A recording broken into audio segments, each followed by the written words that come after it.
It's the 90s version of Voltron, now on the big screen.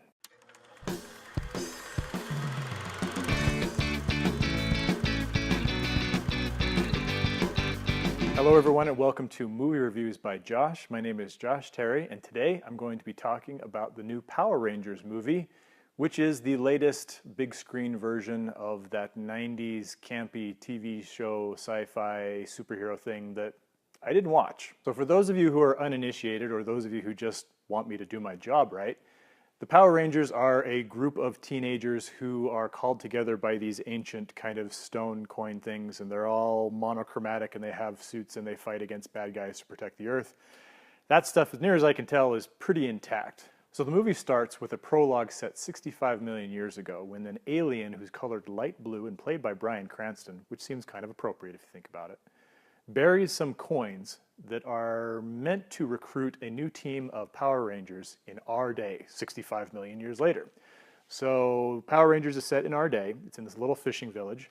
And there are all these kids who are just kind of failing at life in their own individual ways. They're brought together basically by detention, which makes this kind of a weird sci-fi version of The Breakfast Club. That was actually one of the things that I took away from this. Is this movie feels like The Breakfast Club because the core plot of this movie, and this may be complete news for those of you who are fans of the series, it might not.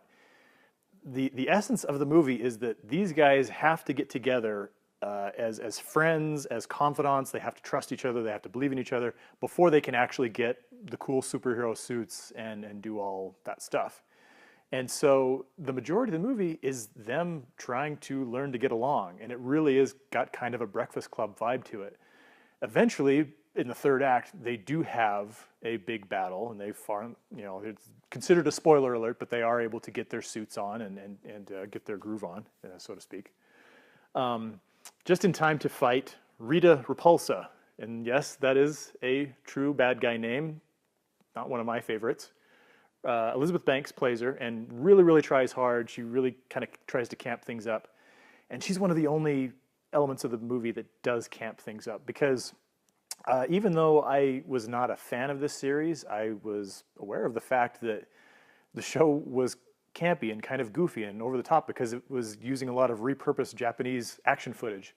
And this movie is really played straight. I mean, they really try to take the concept from that older franchise and just make it into something that looks pretty routine. It looks good, I mean, the effects are good, and it's got some action eventually. Like I say, it takes about 3/4 of the movie before they actually really kind of get things going.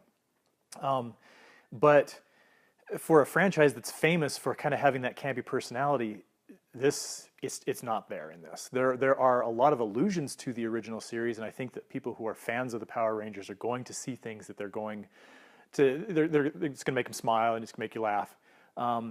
But I kind of get the feeling that this is going to be one of those movies for fans that they like a lot more the first time they see it and don't realize until down the road that, it really wasn't that great.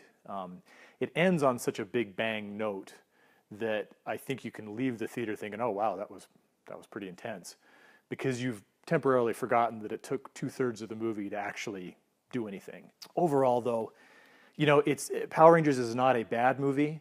But it is not near fun enough to be a good movie.